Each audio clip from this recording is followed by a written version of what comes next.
Oh, hey everybody, man. I've been sick. Started feeling it Monday night. Went to sleep, and I woke up in the middle of the night, and I was like, oh man, it was weird. I was more like dreaming. I was dreaming I was sicker than I actually was in my dream. Like I was like flu sick. And when I got up for work, I was okay. I'm not that bad. Took a cold shower like at 6 in the morning. That made me feel a little better, and then just felt like crap. And then so it was Tuesday, Wednesday, and then Thursday I started feeling a little better. I don't know, Friday was about the same. And then it seems like over the weekend, Saturday, it just came back. I don't know how you are, but it doesn't go away. Like, I don't wake up, after like a couple of days. I mean, usually when I'm really sick, it takes about a week. I guess but I don't feel really bad. I just can't. It won't leave. It won't go away. And I've been drinking because I was like, well, if I'm gonna be sick, I'm gonna be drunk. But I didn't. I'm drinking a beer now, but I was drinking liquor, and that was okay. Yeah, and I don't know. Again, we all deal with it differently. I just feel depressed, and sad. That when I get sick, that now I feel more like that now as I've gotten older.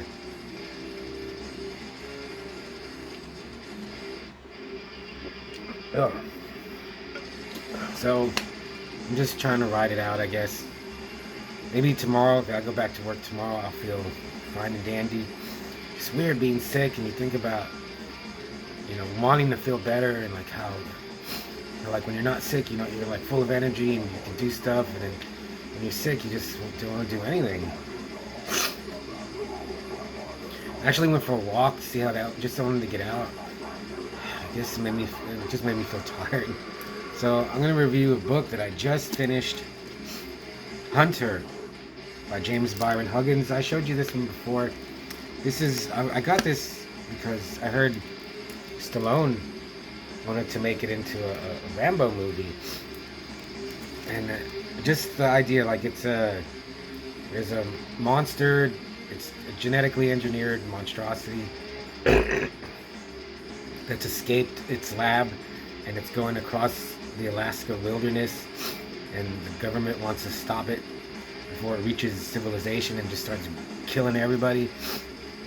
So they hire this hunter character who's like the greatest hunter, tracker, woodsman in the world, and he leads like an elite special ops team to go stop the monster.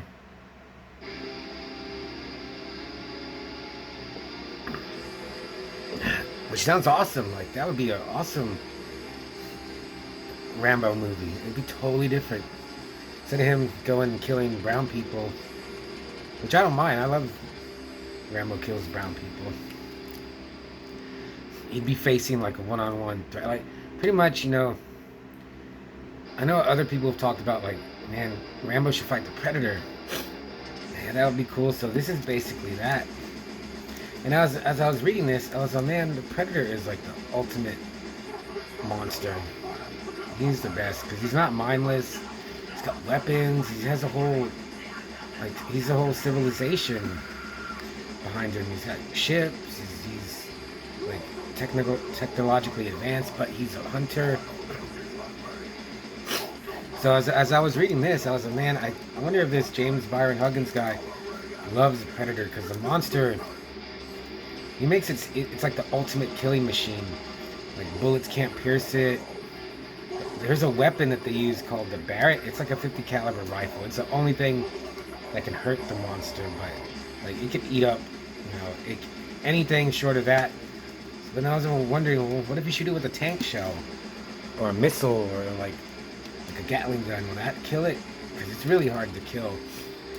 So yeah, this book starts out kind of like that other movie, The Hunted, where Tommy Lee Jones like goes to find people. So there's a missing kid in the woods, And Hunter finds him real like before it gets dark because he's like, the kid's gonna die out there. So he likes to help people, but he's almost like the perfect character. It's weird. I haven't read a book like this. You know, I'm used to reading like layman or not Stephen King, but Stephen King. I guess Kuntz does this too, but like the main character is just perfect almost.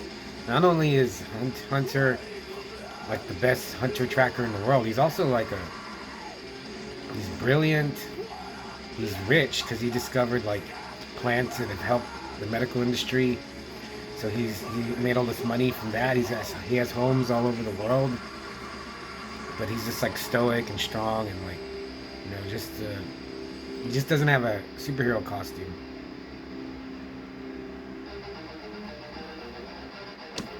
So pretty much this is non-stop. Like the 4-page 100, like well before that, they're after the monster. It's already killed other labs. It's looking for something. It has a purpose besides mindlessly killing people. So yeah, they go after this monster, and it's almost blah, blah, blah, blah, blah. It's just like a non-stop chase. There's like battle after battle where, you know, it'll attack them at night. They have so many weapons. I really like how he describes guns that they use. I don't remember all of them, but he describes like Huggins, you know, tells you what kind of bullets they use, how far they shoot. You know, I really like that aspect. You learn a lot of stuff about tracking. Yeah, there's a lot of good info in here, and you do get into Hunter's head, but that's it. You really don't get into any other character's psyche like you do in other books. And I think that's what was lacking for me. But then this is just non-stop. This is just like a movie waiting to be made. Just non-stop shooting, fighting, and there's like a Japanese commander. Like he's like the team leader. Hunter's not part of the military. Like the military has hired him or asked him to help. And like the leader is this Japanese guy. He has a katana, and he's pretty much a samurai. There's another guy. I can't remember his name, but his face is scarred and he looks kind of evil, but he's a good guy. There's a girl who's a sniper. She has that Barrett, that 50 caliber rifle. Man, Hunter also has a black wolf. It's like his partner. That's this is like G.I. Joe or something, like Snake Eyes with Timber. So James Byron lays it on really thick that Hunter is just the ultimate man. He's big, and I messed up, like, oh my god, for some reason I don't know why I picked Eric Forster as Hunter in my head, but I was like, no, he's not this. Because I was picturing old Robert Forster, and then I was like, someone, you know, big and muscular and handsome. So I thought of Miles O'Keefe, who played Ator, the Fighting Eagle, and he was Tarzan. Then I kept seeing both of them in my head, and that was really messing with me. But ultimately, I was like, yeah, Miles O'Keefe is a better choice for Hunter.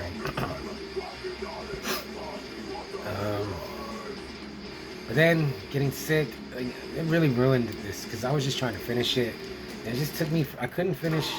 Usually once I get to the last 100 pages of a book,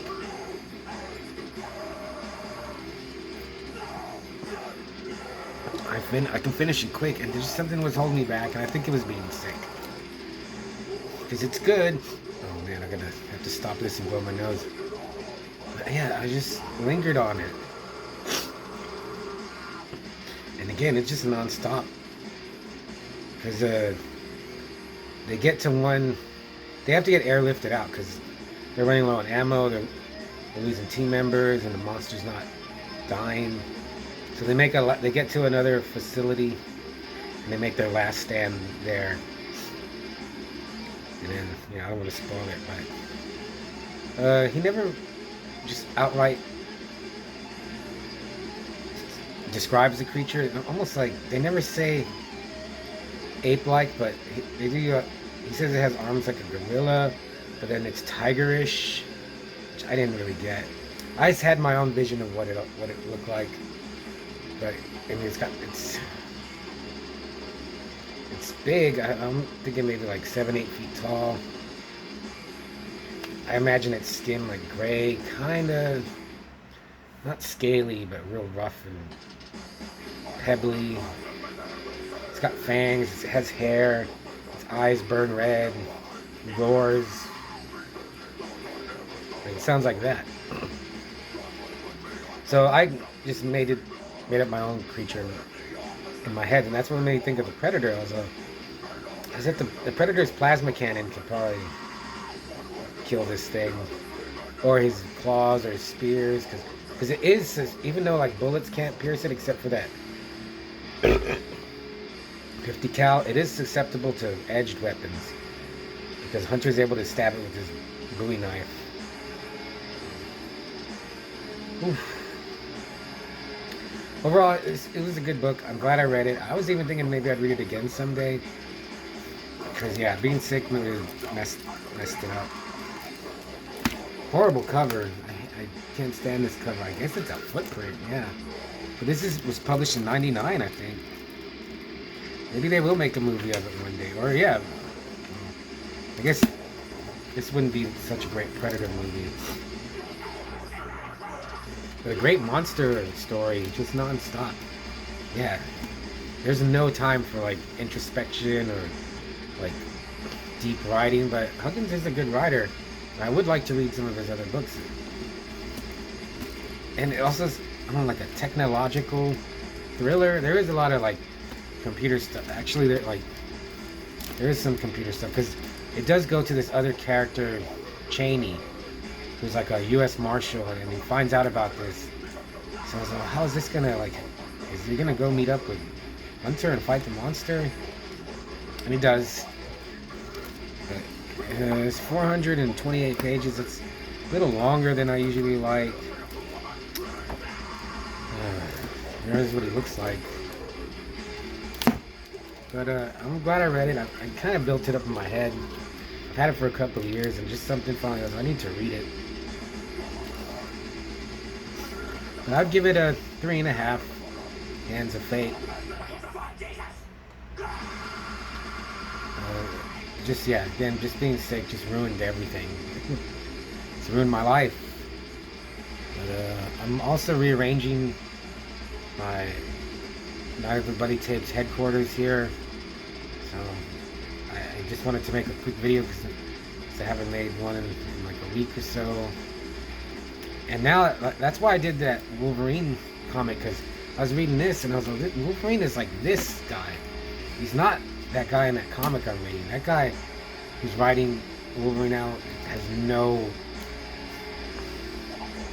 I don't even know what he knows. Like I was gonna say, like, he does not know Wolverine, but I doubt he knows any character, like, from Marvel or any character in anyway. Okay. But Hunter by James Byron Huggins. If you think it sounds up your alley, check it out.